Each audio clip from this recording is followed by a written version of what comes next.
Good evening, dear one, and welcome. Welcome to Anchored in Grace, where we lay down the weight of the day, one word at a time, and let the Word of God carry us into rest. Wherever you are tonight, you are safe here. You do not need to do anything. You do not need to fix anything, or finish anything, or understand everything. For the next little while, there is nothing required of you but to breathe and to listen. So let us begin there, with the breath. Draw the air in slowly, gently, the way the tide comes in when no one is watching. Hold it for a moment and let it go. Again, in and out. Let your shoulders come down from where the day has lifted them. Let your hands grow soft. Let the pillow take the whole weight of your head, all of it, because it can. Tonight we are going to sit by the water, not a calm and pretty water, not at first. We are going down to a lake in the dark, where the wind has begun to rise, and the waves have begun to climb, and the men in a small wooden boat are afraid. Because tonight, dear one, we are not going to pretend that the storm is not real. We are going to speak the truth, that some nights the storm does not stop when we ask it to, and we are going to find, together, the one thing in that boat that was not afraid. If you drift off before we reach the end, that is not a failure. That is the whole point. Let the words become a lullaby, and let sleep come whenever it wishes. There is nowhere else you need to be. Let me set the scene for you, dear one, slowly. There is a lake in the north of the land they called Galilee. The people who lived beside it did not really call it a sea, and yet the sea is what it became in their speaking, because it could behave like one. It sits low, very low, cradled in a bowl of hills, with high ground rising on the eastern side toward the heights beyond. And this is the thing about that lake. On a warm afternoon, the water can lie as smooth as poured glass, silver under the sun, so still that the fishing boats seem to hang in the air rather than float. But the cool air gathers up in those hills, and when it decides to come down, it comes down fast. It pours through the gaps in the high ground and falls upon the water all at once. The glass shatters. The wind arrives with no warning any of us would recognize, and the same lake that held you so gently an hour ago begins to heave. The fishermen knew this. They had always known it. It was written into their bones the way the sea is written into anyone who works upon it. And the boat they sailed. Let me tell you about the boat. We know what it looked like, dear one, because the ground gave one back to us. Long after all of this, when a great drought pulled the water back from the shore, two brothers walking on the exposed mud found the shape of an old boat buried there, a boat from exactly these years. It was small, something near 27 feet from end to end, built of cedar planks and oak ribs, fitted together by hand, mended and mended again over a long working life until it held more patches than first timber. A working boat, a plain and honest boat, big enough for a crew and a few more souls besides, but low in the water, flat in the bottom, never meant to fight a real storm. Hold that picture, dear one. A small mended boat, low in the water, on a lake that can turn without warning. Now the sun is going down. Into that boat, at the end of a very long day, a tired teacher climbs. He has been speaking since morning. The crowds have pressed in on him all day, wanting, always wanting, and he is spent, bone-tired, the kind of tired you may know something about tonight. And he says to the men, "Let us go across to the other side." Listen now to the words themselves, from the Gospel according to Mark, the 4th chapter. On that day, When evening had come, he said to them, "Let's go over to the other side." Leaving the multitude, they took him with them, even as he was, in the boat. Other small boats were also with him. A big windstorm arose, and the waves beat into the boat, so much that the boat was already filled. He himself was in the stern, asleep on the cushion, and they woke him up and told him, "Teacher, don't you care that we are dying? Let that settle over you, dear one. Let us walk back into it, slowly." The evening had come. They pushed out from the shore, tired, all of them, into water that was calm enough to begin. And somewhere out in the middle, far from either bank, the hills let go of their cold breath, and it fell upon the lake. The wind came down. The waves began to climb the sides of that low little boat, and then the waves began to come in, over the edge, into the bottom where their feet were. The boat was already filling. These were not soft men. Some of them had fished this water their whole lives. They knew this lake the way you know the sound of your own front door, and they were afraid. That is worth stopping for, dear one. The people who knew the water best were the ones who were most afraid, because they were the ones who understood exactly how much trouble they were in. And where was he? He was in the stern, the back of the boat, asleep. On a cushion, asleep. I want you to feel how strange that is. The water is coming in. The wind is screaming. Grown men who have spent their lives on this lake are white-knuckled and shouting. And in the back of the boat, on a cushion, in the middle of all of it, a man is sleeping so deeply they have to wake him. They shook him, and what came out of them was not a polite request. It was the cry of the drowning. "Teacher, don't you care that we are dying?" Oh, dear one, have you ever prayed that prayer? Not a careful prayer, not a folded hands prayer. The other kind, the kind that comes up out of you at 3 in the morning when the storm will not stop and you cannot see how the night ends. Do you not care? Are you even there? Can you not see that I am going under? If you have prayed that prayer, you are in very old company tonight. It was prayed in a filling boat 2,000 years ago by men who loved him and were terrified all the same. Your fear does not embarrass him. It never has.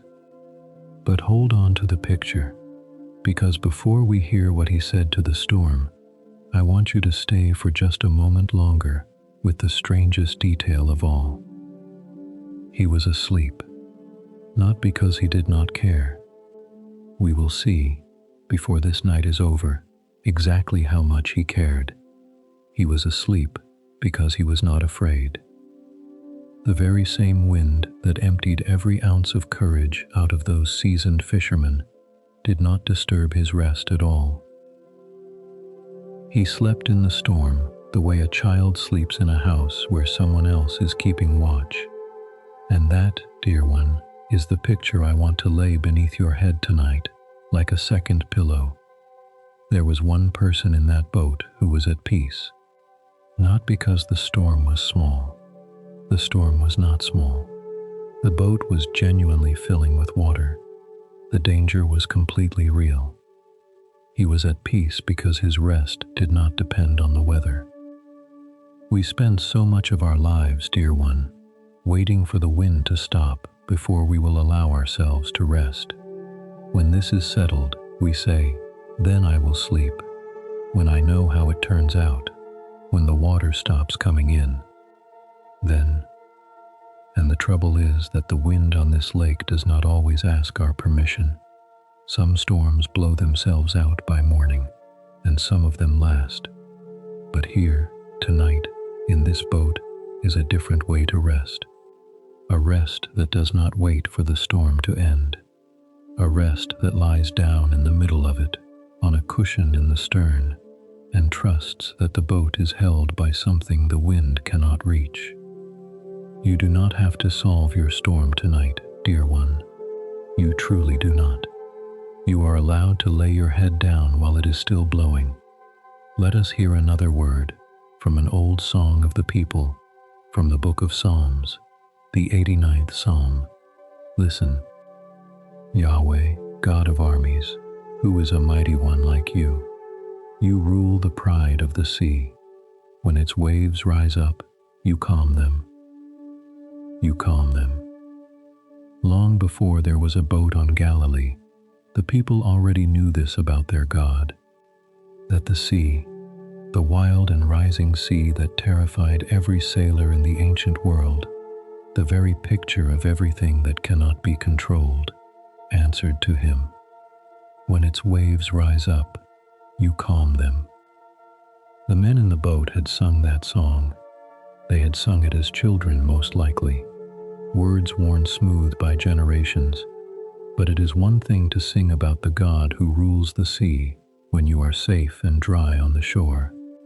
It is another thing entirely to be in the boat, in the dark, with the water at your ankles, and to remember that He is here. Asleep in the stern, perhaps, but here. Breathe, dear one. Draw the air in and let it out. Feel how the bed holds you completely. You are not in the boat tonight. You are in your own safe place, warm, still, held. And even if it feels, some nights, as though the water is coming in, I want you to hear this old truth settle over you like a blanket. The one who calms the sea is not far away. He is nearer than the storm. We will not wake him yet. Let him sleep a little longer in the stern, and let it teach you something as you begin to drift. That peace was possible in that boat, real peace, in the worst of it. And if it was possible there, on that heaving water, then surely, dear one, it is possible here, on this quiet pillow, tonight. Rest now. The wind may still be blowing somewhere in your life. Let it blow. You are allowed to sleep while it does.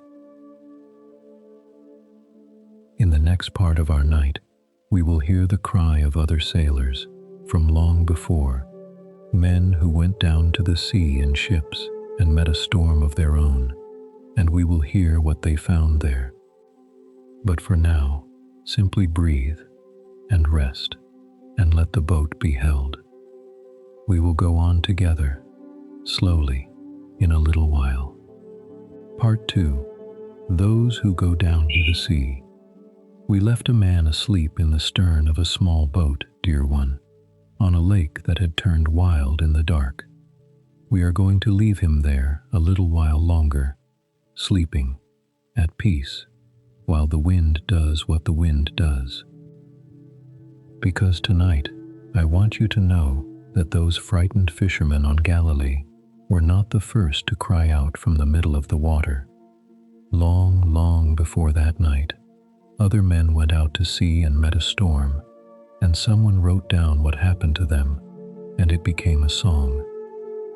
A song that has been sung for nearly 3,000 years by people who have never once seen the sea, because everyone, in the end, knows what it is to be out of their depth. Settle in, dear one.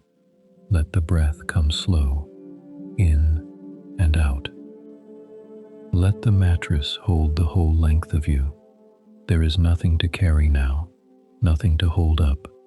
Let it all rest on the bed the way the boat rests on the water when the water is kind. Let me take you out onto that older, wider sea for a moment, dear one, slowly. In the ancient world, the sea was not a place people went for pleasure. It was not a holiday. It was work, and it was danger, and the men who made their living upon it were a particular kind of person. They loaded their wooden ships with grain, with oil, with cloth and wine, and they pushed out across the great water, with no engine, no map of the deep, not so much as a compass to point the way. The compass had not been invented yet. Think of that. They crossed hundreds of miles of open water, with nothing to tell them which way was north, but the sky itself. And so they learned to read it. They learned the sea the way a shepherd learns the hills. By day, they steered by the sun and by the feel of the wind on the side of the face, each wind with its own name, its own temper, blowing from its own quarter of the world. And by night, when the sun was gone and there was no shore to be seen, they lifted their eyes to the stars. There is something worth holding here, dear one, as you lie in the dark. The very same darkness that hid the coast from those sailors was the darkness that let the stars come out. They found their way home by the lights that only the night could show them. There was one group of stars in particular, up near the top of the sky, that never sank below the horizon, never set, never left. It wheeled slowly around one fixed point through the whole of the night. And the sailors learned to trust it. When everything else was moving, when the ship pitched and the black water heaved, and there was no solid thing anywhere to be seen, there was that one steady point in the heavens that did not move. They set their course by the thing that held still. Remember that, dear one. We will come back to it.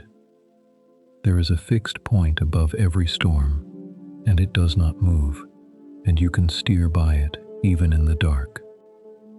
But the sailors also knew that all their starcraft and all their skill had a limit, because there were seasons when the sea simply could not be trusted. In the warm months, ships crossed the water freely, the grain fleets running from Egypt to feed the great cities.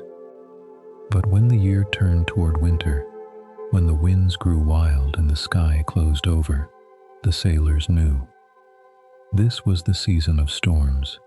This was when ships went down, and even the bravest of them felt the weight of it in their chests when the clouds began to build. Because for all their knowledge, a person on a wooden ship in a real storm is a very small thing. They knew it. They had buried friends who never came home. They had seen what the deep could do. And it is out of exactly that knowledge, out of that hard and honest acquaintance with the sea, that the old song was written. Listen now to the words from the book of Psalms, the 107th Psalm. Listen slowly. Those who go down to the sea in ships, who do business in great waters, these see Yahweh's deeds and his wonders in the deep. For he commands and raises the stormy wind, which lifts up its waves. They mount up to the sky. They go down again to the depths. Their soul melts away because of trouble. They reel back and forth and stagger like a drunken man and are at their wits' end. Stay in that for a moment, dear one. Their soul melts away. They stagger like a drunken man. They are at their wits' end. Have you ever heard the storm described more honestly than that? There is no pretending here. The old song does not tell these sailors to be braver than they are. It does not scold them for being afraid. It simply tells the truth about what a storm does to a person. The waves lift the whole ship up toward the sky, and then drop it down into a trough so deep it feels like the bottom of the world, up and down, until a strong man cannot keep his feet, until his stomach and his courage have both left him, until every star he knows how to read is swallowed by cloud, and there is nothing left to steer by at all. At their wits' end. That phrase, dear one, at their wits' end. It means the place where your cleverness runs out, the place past the last idea. You have tried everything you know. You have read every star. You have set every sail, the way your father taught you and his father taught him. and the water is still rising, and there is nothing left in your own two hands to try. Maybe you know that place. Maybe you have stood at the end of your own wits more than once. Maybe you are somewhere near it tonight. If so, then hear what the sailors did next, because this is the turn in the song. This is where everything changes. Listen. Then they cry to Yahweh in their trouble, and He brings them out of their distress. He makes the storm a calm, so that its waves are still.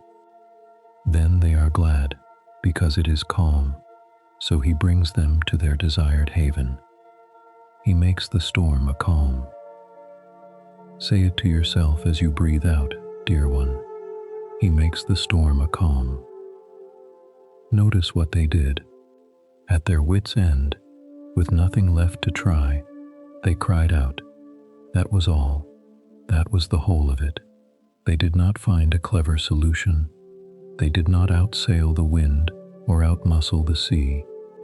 They came to the end of themselves, and from that end, from the very bottom of their strength, they cried out to the one who made the water and hung the stars they steered by.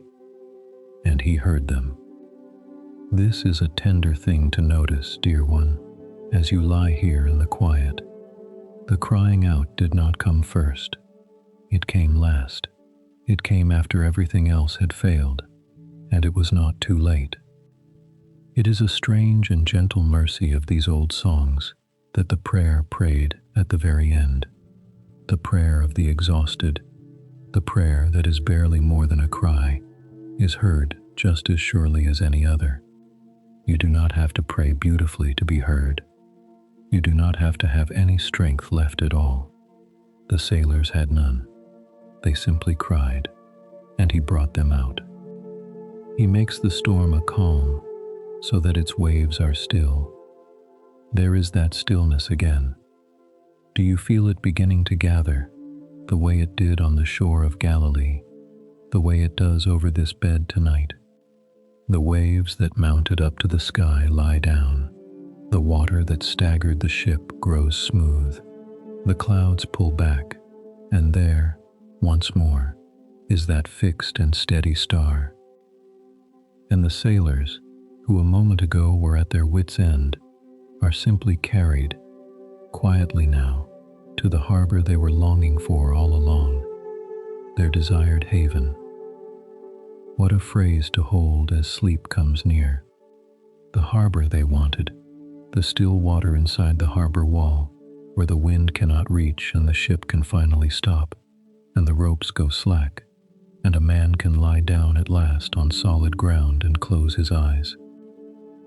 Every sailor in that ancient world carried a picture of it in his heart through the worst of the storm, the quiet water, the end of the heaving, the lamp burning in the harbor to guide him the final stretch home. You have a desired haven too, dear one. We all do. It is the rest you have been reaching for, the stillness underneath all the noise of your days. And I want you to hear the song tell you tonight that the same hand that raised the stormy wind is the hand that brings you home from it. He does not only calm the waves, He brings you all the way in, to the harbor, to the still water, to rest. Let us hear how the sailors answered, once they were safe. The psalm goes on. Listen. Let them praise Yahweh for His loving kindness, for His wonderful deeds to the children of men. Let them exalt Him also in the assembly of the people, and praise Him in the seat of the elders. Loving kindness, that is the word the song keeps returning to, over and over, dear one, all the way through. Not His power only, not only that He is strong enough to still the sea, though He is, but His loving kindness, the particular warmth of a God who bends down toward a ship full of terrified strangers and brings them home simply because He loves to. Not because they prayed the right words, only because that is who He is. Breathe, dear one. Slowly in and slowly out. Let your body sink another inch into the bed. Let the muscles along your back, the ones that have been holding on all day, let them let go. You do not need them tonight. Something else is holding you. 2 boats now, dear one, across 2,000 years and more. The fishermen on Galilee, still up there in the dark, with the water coming in. And these older sailors, on the great sea, staggering at their wits' end beneath a sky of cloud. And the same thread runs through them both, the thread we will follow all the way to the end of our night. That the storm is real, that the fear is real, and that there is one who hears the cry from the middle of the water and makes the storm a calm and brings his own home to the harbor they were longing for. You are being brought home too, tonight, right now, not by your own rowing, not by your own cleverness, not by reading the stars correctly. You have come to the end of the day's wits, and that is exactly the place from which he carries people in. So let go of the oars, dear one. There is nothing left to steer. The fixed star is holding its place above you. The harbor is coming to meet you. Rest. In a little while, we will meet a man who was not on the water by accident, but who ran to the sea to get away, and sank down into the deep, deeper than any of these sailors ever went, and prayed the strangest prayer of all from the very bottom of it. But not yet, for now, simply breathe and be carried, and let the waves grow still. We will go on together, slowly, in a little while. Part 3. The Prayer from the Bottom of the Sea. We have sat with frightened men in 2 boats tonight, dear one. The fishermen on the little lake, the sailors on the wide, dark sea. And now I want to take you to a 3rd man, the strangest of them all, because he did not fear the sea. He walked straight toward it. He was running away. Stay soft, dear one. Let the breath keep its slow rhythm, in and out. Nothing is being asked of you here. You may follow this story with your eyes closed. You may lose the thread and drift, and that is perfectly all right. The story will hold together without you. There was a man named Jonah, and Jonah had been asked to do a hard thing, a thing he did not want to do. So he did what many of us have wanted to do at one time or another. He ran. He went down to the harbor at Joppa. Let me set that place before you, dear one, because it is a real place, and it is still there today. Joppa was one of the oldest ports on that whole coast, a rocky little harbor where ships had been coming and going since long before Jonah's time, since long before anyone alive could remember. It was a hard harbor, truth be told, ringed with reefs, dangerous to enter in bad weather. But it was a doorway to the sea, and that was what Jonah wanted, a way out, a way anywhere but where he had been told to go. And there in the harbor he found a ship, bound for a place called Tarshish. Now Tarshish, dear one, was the far edge of the world as those people knew it. Somewhere off toward the setting sun, weeks of open water away, near the western rim of everything. When a man from that land wanted to go as far from home as a ship could possibly carry him, Tarshish was the word he used. It meant the ends of the earth. So this was not a short trip to clear his head. This was a man trying to sail off the map, to put the whole width of the sea between himself and the thing he was running from. He paid his fare. He went down into the ship, down below, into the dark of the hold, and he went to sleep. There it is again, dear one, a man asleep in a boat. But this is not the same sleep. The teacher on Galilee slept the sleep of peace. Jonah slept the heavy, sunken sleep of a man who is running from something and does not want to be awake to feel it. You may know the difference. There is a rest that restores, and there is a sleep we crawl into just to escape. Jonah's was the second kind, and while he slept, the wind came. A great wind flung down upon the sea until the ship itself seemed likely to break apart. The sailors, hardened men who had seen storms before, were terrified. They threw the cargo overboard. They each cried out to whatever god they knew, and down in the hold, through all of it, Jonah slept on until the captain came and shook him awake, much as other men would one day shake awake a teacher in the stern of a fishing boat. I will not keep you long in the middle of that story tonight, dear one, for it is a long one, and you are meant to be resting.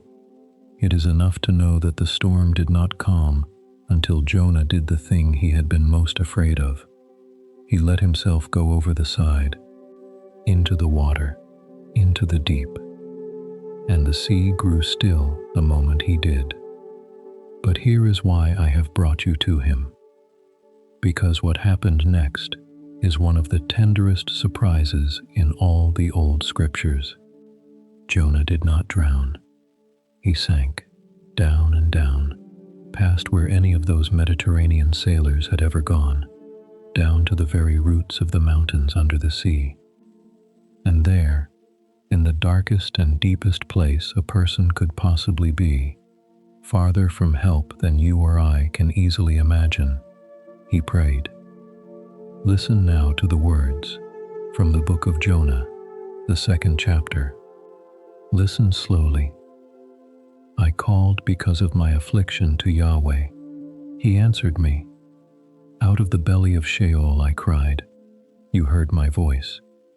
For you threw me into the depths, in the heart of the seas. The flood was all around me. All your waves and your billows passed over me. Sit in that with me, dear one. All your waves and your billows passed over me. He is at the very bottom now. The water has closed over his head. The light of the surface is gone. There is nothing above him but fathom upon fathom of dark sea. And what does he say from down there? He says, I called, and you heard my voice. Let that reach all the way down into you tonight, dear one, because you may have believed, on some hard night of your own, that there is a place too low for your voice to be heard, a depth too far down, a dark so complete that no prayer could climb out of it. And here is a man at the very bottom of the sea, telling you that it is not so. Out of the belly of Sheol I cried. You heard my voice. There is no water deep enough to drown a prayer. There is no dark low enough to hide you from the one who made the deep. Let us hear a little more. The prayer goes on. Listen. The waters surrounded me, even to the soul. The deep was around me. The weeds were wrapped around my head. I went down to the bottoms of the mountains. The earth barred me in forever. Yet you have brought up my life from the pit, Yahweh my God. You have brought up my life from the pit. Do you hear the turn, dear one? It is the same turn we heard in the sailor's song, the bottom, and then the lifting. He went down as far as a body can go. The weeds themselves wrapped around his head, like the fingers of the deep saying, stay. The gates of the earth seemed to shut behind him forever. And yet, you have brought up my life. That small word, dear one, yet. Hold on to it as you drift tonight. It is one of the most hopeful words in all the scriptures. I went down to the very bottom. The door closed. It seemed to be forever. And yet, however far down the story goes, there is always that yet waiting on the other side of it, where the hand of God reaches into the pit and lifts a sinking life back toward the light. Hear the last of the prayer. Listen. When my soul fainted within me, I remembered Yahweh. My prayer came into you, into your holy temple. But I will sacrifice to you with the voice of thanksgiving. I will pay that which I have vowed. Salvation belongs to Yahweh. When my soul fainted, I remembered. Isn't that how it so often comes, dear one? Not at the beginning, not while we still think we can manage, but at the fainting point, at the very edge of going under. That is where Jonah remembered, and the remembering was enough. My prayer came into you. All that way, up from the bottom of the sea, through the dark water, the prayer arrived. It was not lost. It came in. And the old story tells us that in time, the deep gave him back. It set him down again on dry land, wet and gasping and alive, under an open sky. He had gone to the bottom of everything, and he had been brought up, and he had learned the thing he most needed to know. Salvation belongs to Yahweh.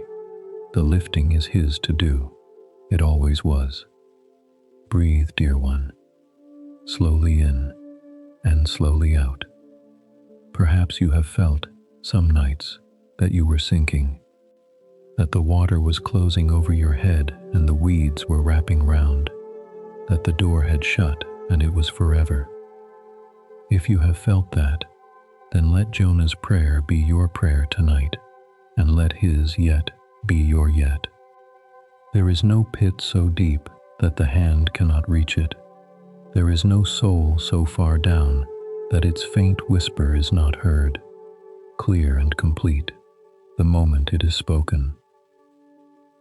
You do not have to climb out yourself, dear one. Jonah could not. No one at the bottom of the sea can. The whole of his prayer was simply to remember, and to cry, and to be lifted. That is all that is being asked of you tonight too. Not to climb, only to rest, and to let yourself be carried up, out of the deep of this day, into the quiet of sleep. Feel the bed beneath you. It is not the bottom of the sea. It is dry land. It is solid and warm, and it holds you completely. You have already been brought up. You are already safe. The waves and the billows have passed. In a little while, we will go back to the water one more time, to a night when someone we know did the most impossible thing of all, and stepped out of the boat and walked upon the very waves that had frightened everyone else. But not yet. For now, simply breathe and rest, and let the deep give you back to the shore. We will go on together, slowly, in a little while. Part 4. Walking on the water. Come back to the lake with me one more time, dear one. Back to Galilee, to that same low water cradled in its bowl of hills. We have wandered out onto the wide sea, and down to the very bottom of it. Now we return to the little lake, on another night, for the strangest thing that ever happened upon its surface. Let yourself grow heavy first. Let the breath slow, in and out. Let your arms rest wherever they have fallen. Let your jaw unclench. Let the whole weight of you be given over to the bed, the way a boat gives its whole weight to the water. You are held. You do not have to hold yourself. It was night again, dear one. It so often was, on this lake. The disciples were out on the water in their boat, and this time the teacher was not with them. He had stayed behind on the shore, alone, up on the mountainside to pray. And once more the wind rose against them, not, this time, a sudden squall that filled the boat in minutes, but a long, grinding wind, straight into their faces, that they had to fight for hour after hour after hour. I want you to feel how long that night was, dear one. hour after hour of it, their hands raw on the oars, their backs aching, the wind straight in their faces, so that for every length they pulled forward, the water seemed to shove them half a length back.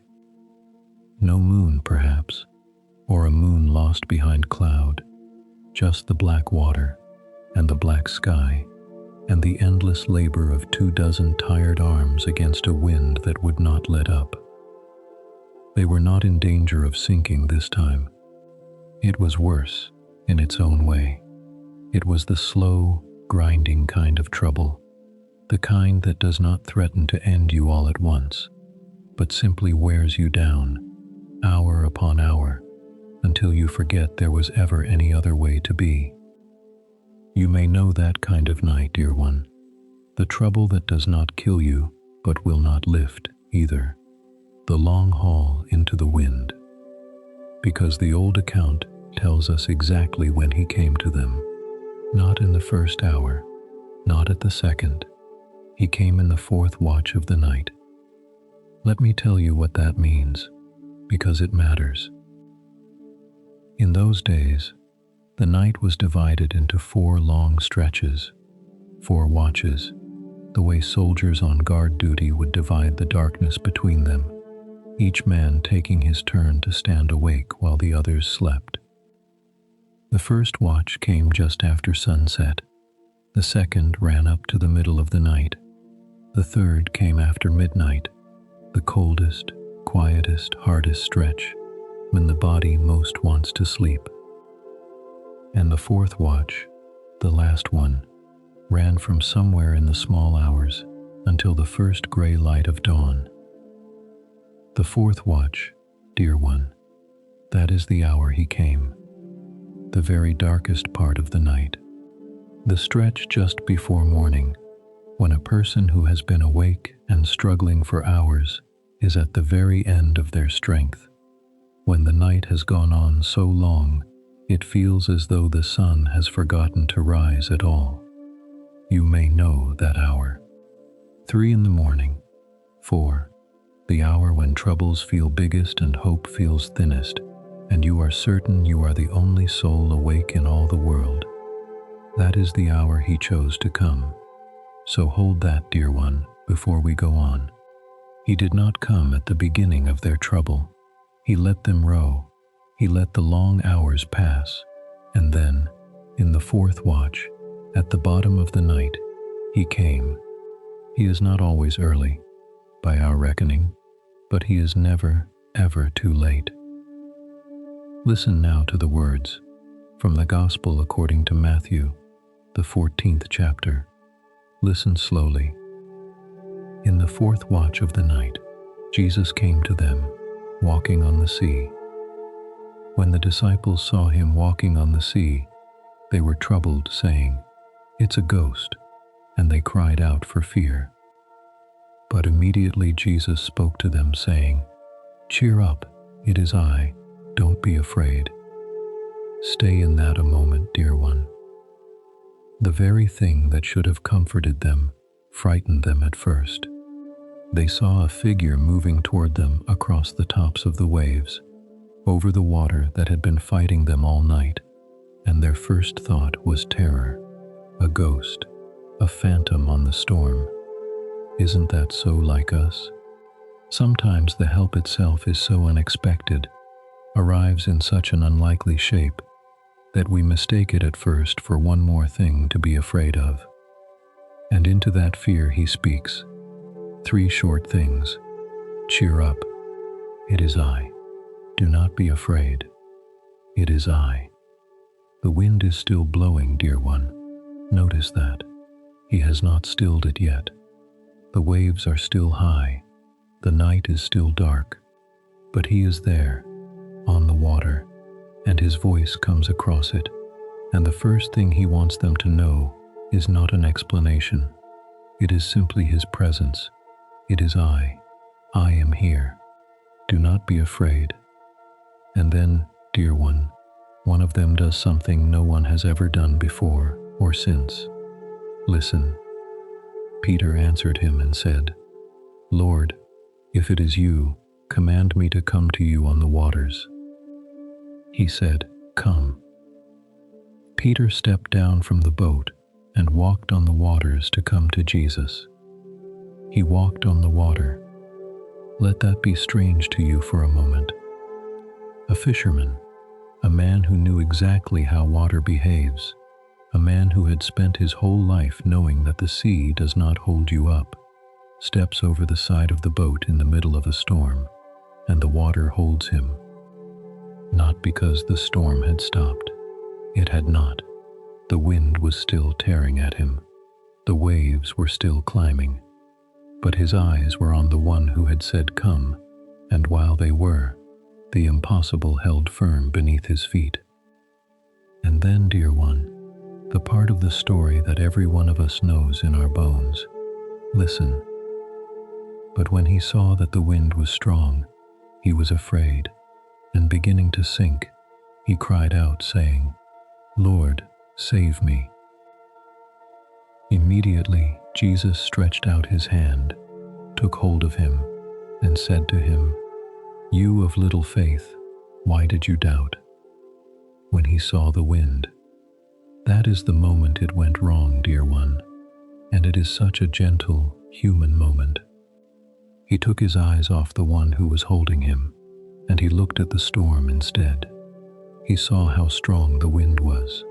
He felt how far he was from the boat. He remembered, perhaps, everything he knew about deep water and drowning men, and he began to sink.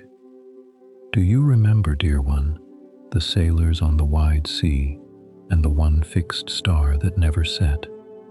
The star they steered by when everything else was moving? The star that held its place above the storm? This is the same thing, told another way. As long as Peter kept his eyes on the steady thing, the one who does not move, the water held him. The moment he looked instead at the wind, at all the moving, tossing, roaring things, he lost his bearing, and down he went. It was not that his feet failed, it was that his eyes wandered. And that, dear one, is such a mercy to understand, because eyes can always be lifted again, a gaze can always come home. However far down the looking away has taken you, you are only ever one glance from the fixed point that holds you up. But hold on to what he did as he sank, dear one, because it is the shortest and truest prayer in all the scriptures. 3 words: Lord, save me. He did not compose a speech. He did not have time. The water was at his chin. He simply cried out the 3 words that were left in him: Lord, save me. And here is the line I want to lay under your head tonight like a warm hand. Immediately, Jesus stretched out his hand and took hold of him. Immediately. Not after a lesson. Not after making him struggle a while longer to teach him something. Immediately. The hand was already reaching before the prayer was finished. Peter was sinking, and there was no delay at all between his cry and the grip of that hand closing around his. And notice, dear one, how near he must have been. For the hand to take hold so quickly, Jesus was right there, close enough to reach. Peter thought he was walking out to a distant figure across a great and dangerous stretch of water. But when he began to sink, the one he was walking toward was near enough to catch him in a single reach. He was never as alone out there as he felt. The help was always within arm's length. You of little faith, he said, why did you doubt? And I have always heard those words spoken gently, dear one, not as a scolding, but the way you might speak to a frightened child you are already holding safe in your arms. Why did you doubt? Look, I have you. I had you the whole time. The rebuke, if it is a rebuke at all, comes from inside the rescue, not instead of it. He does not lecture Peter from the boat and let him drown. He catches him first and speaks second. Hear how it ends. Listen. When they got up into the boat, the wind ceased. Those who were in the boat came and worshipped him, saying, "You are truly the Son of God." When they got up into the boat, the wind ceased.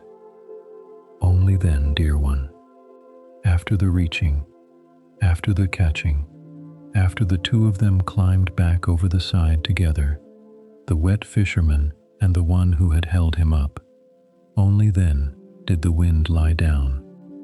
The peace came, but it came last, after the hand had already done its work. Breathe, dear one. Slowly in and slowly out. Perhaps you feel, some nights, that you are sinking too, that you started out with your eyes fixed and full of faith, and then you saw the wind and felt how far from safety you had come and began to go under. If that is you, then hear the whole of this story settle over you now. The prayer that saves is only 3 words long. The hand that answers it is already reaching, and it is nearer than you think, near enough to catch you in a single stretch, even here, even in the 4th watch, even at the bottom of the night. You do not have to walk on the water tonight, dear one. You do not have to be strong enough. Peter was not. You only have to let yourself be caught and lifted and brought back over the side into the boat, where it is safe, where the wind will cease, where you can lie down. The hand has you already. It had you the whole time. In a little while, we will leave the boats behind and go to a quiet and ancient song that says, in the middle of everything that shakes, one small and enormous thing, be still. But not yet. For now, simply breathe and rest and feel the hand that holds you. We will go on together, slowly, in a little while. Part 5. Be still. We have spent so much of our night on the water, dear one, in boats, beneath waves, on the surface of the storm and at the very bottom of the deep. Now, for a little while, let us step off the water and onto solid ground, and let an old song do what the boats could not. Let it speak the words straight to us. But first, as always, the breath. Draw it in slowly, hold it a moment, gently, and let it go. In and out. Feel how much heavier your body has grown since we began, how the bed seems to have risen up to meet you, how little of you is holding on to anything anymore. Good. That is exactly right. There is a song, dear one, very old, that the people of God have sung in their hardest hours for thousands of years. They sang it when cities fell. They sang it when armies came. They sang it in exile, far from home, when everything they had trusted in had been shaken loose.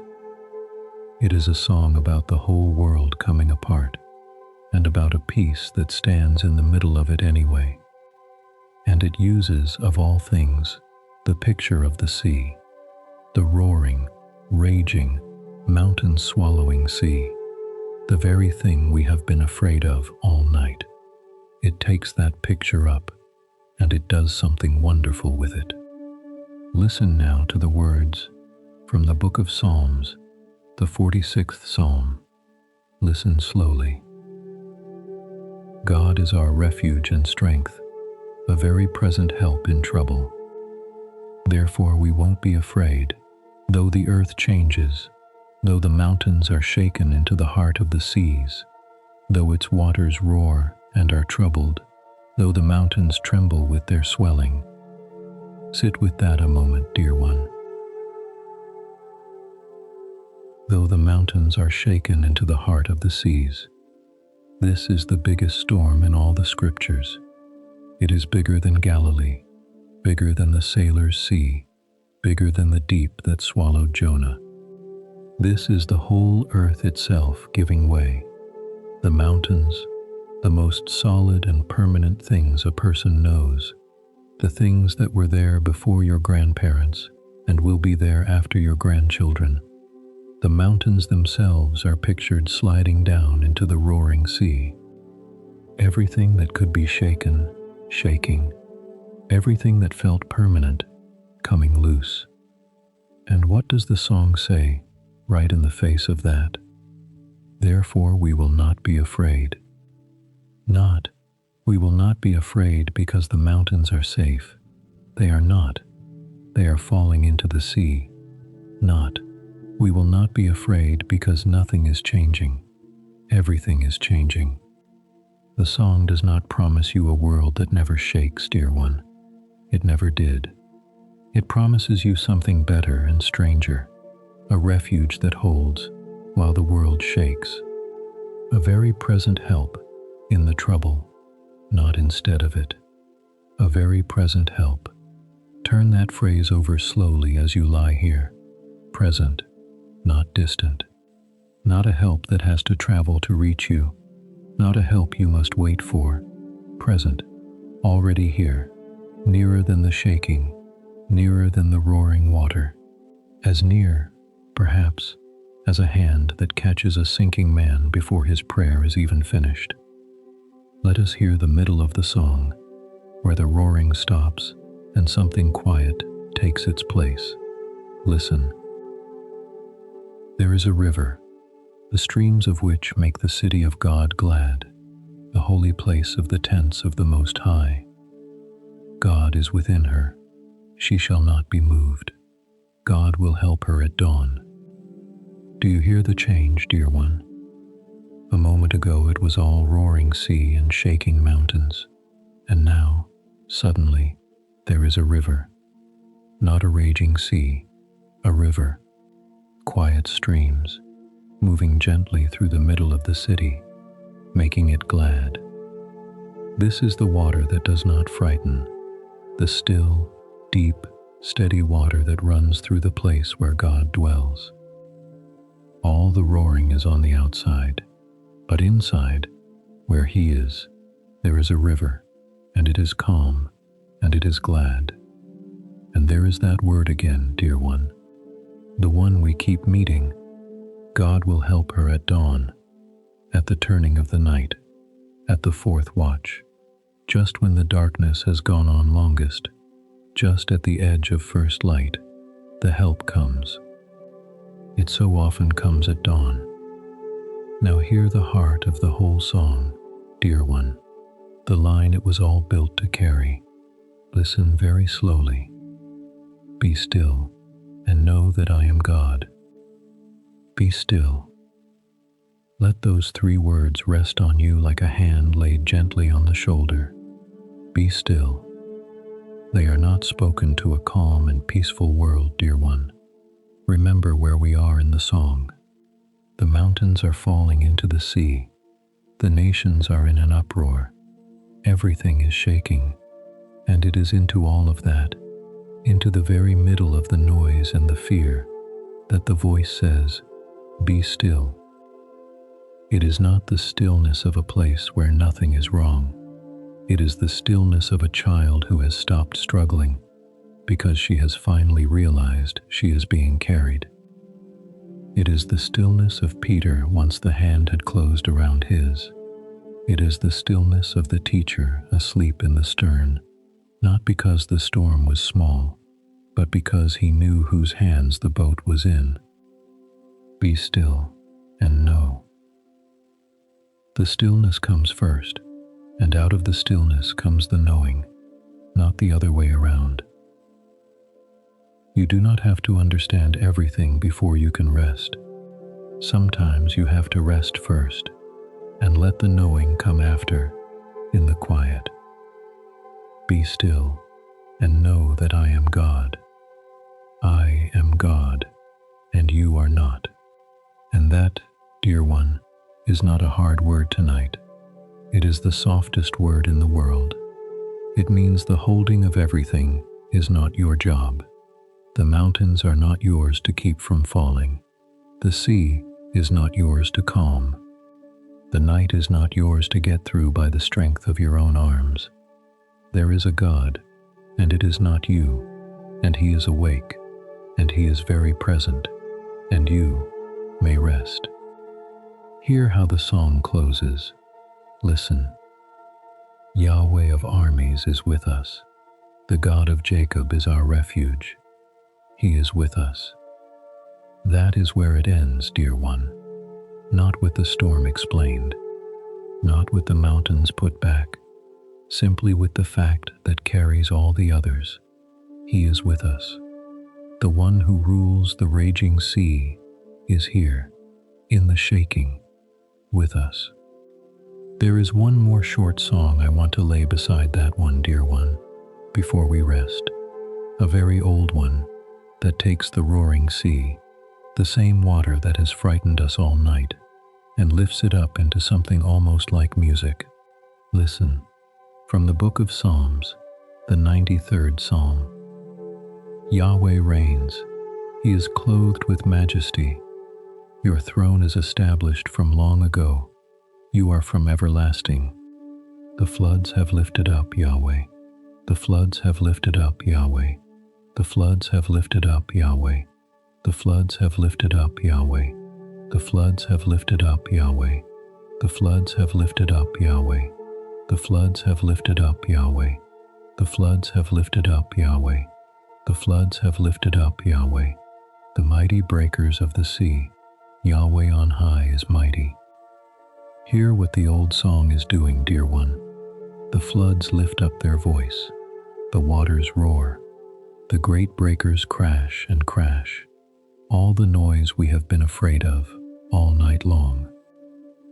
And above it, higher than all of it, steadier than all of it, older than all of it, the Lord on high is mighty. The sea can lift its voice as loud as it likes. There is a voice above the voice of the waters.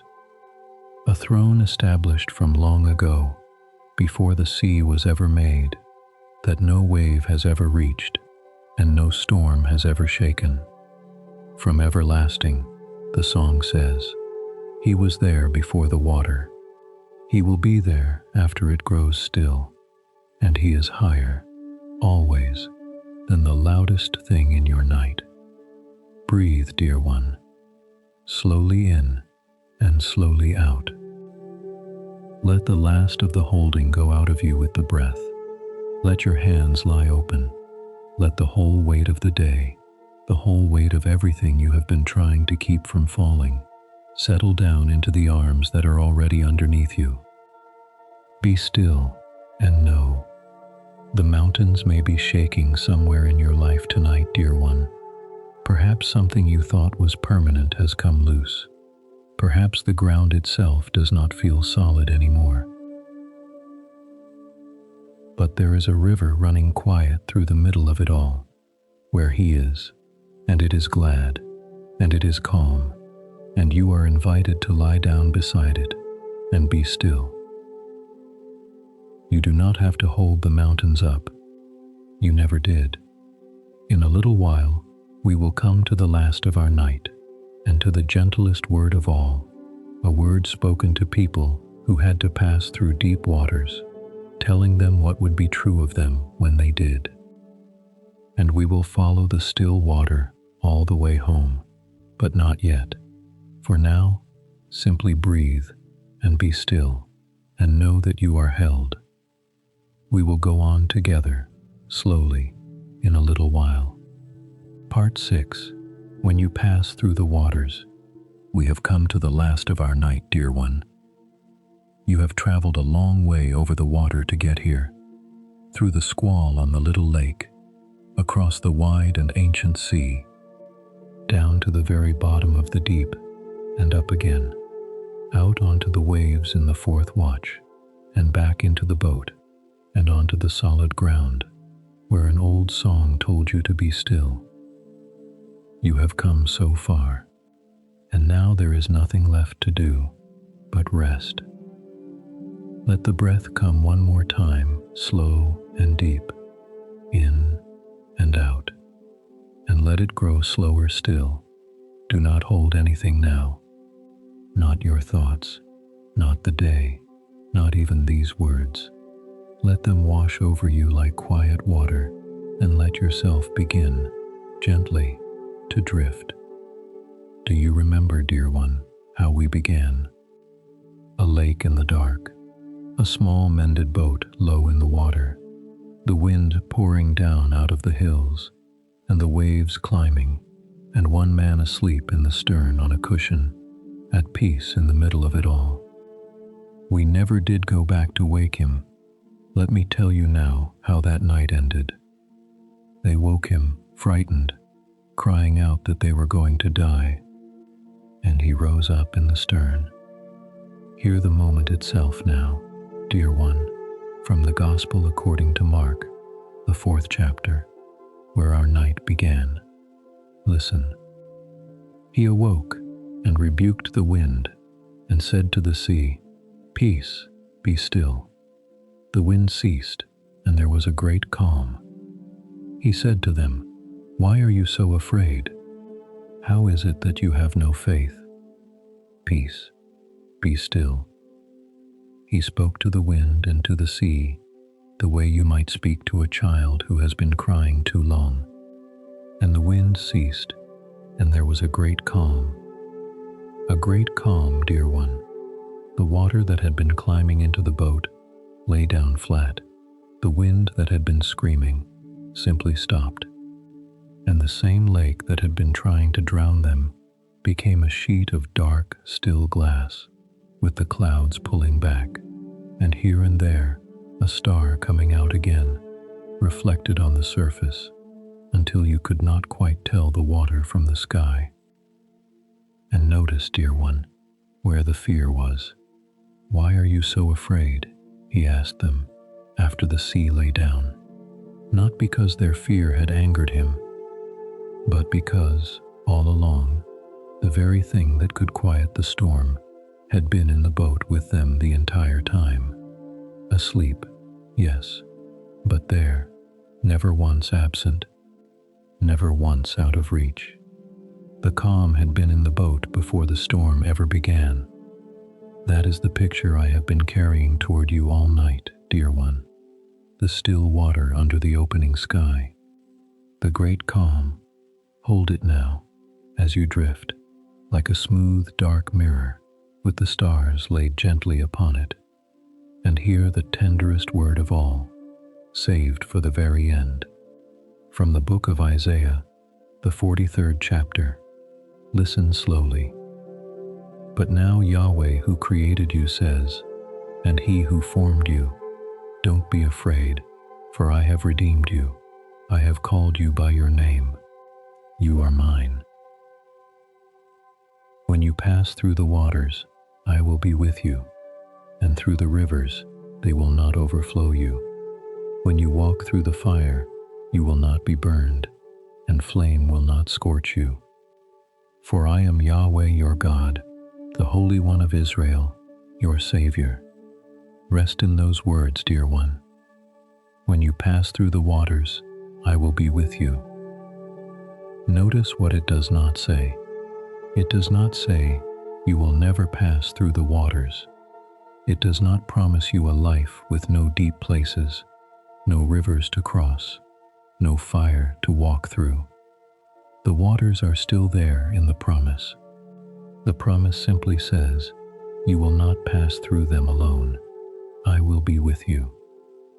The one thing that was true in every boat tonight, the one thread through all of it, gathered up at last into a single sentence and spoken directly to you. I will be with you. And before that, dear one, the words I want you to fall asleep holding. I have called you by your name. You are mine. Not the world's, not the storms, not the deep waters. His, called by name, known completely, and kept. You are not a stranger being tossed on an indifferent sea tonight, dear one. You are a named and treasured child, held by the one who made the water and rules it, and he has said over you the oldest and safest words there are. Don't be afraid. You are mine. Let your body grow completely heavy now. Let the bed hold all of you. There is nothing left to carry, nothing left to steer, nothing left to fear. The storm may still be blowing somewhere out there in your life. Let it blow. You have learned tonight that you are allowed to sleep while it does. The one who calmed the sea is with you. The hand that caught the sinking man is under you. The fixed star that never sets is above you, steady, holding its place, keeping watch, and you may rest. Hear the last words, dear one, an old, old lullaby from the fourth Psalm. Let it be the last thing you carry down into sleep. In peace I will both lay myself down and sleep, for you, Yahweh, alone, make me live in safety. In peace I will lay myself down and sleep. For you alone, make me dwell in safety. That is you, dear one, tonight, right now, laying yourself down in peace, not because the water is gone, but because you are safe in the only arms that were ever strong enough to hold the sea. Good night, dear one. Sleep now, sleep deeply, and sleep well. And may the peace of God, which is deeper than all our understanding, deeper than the deepest sea, guard your heart and your mind and your rest this night and always. The water is still, the stars are out, you are held, sleep.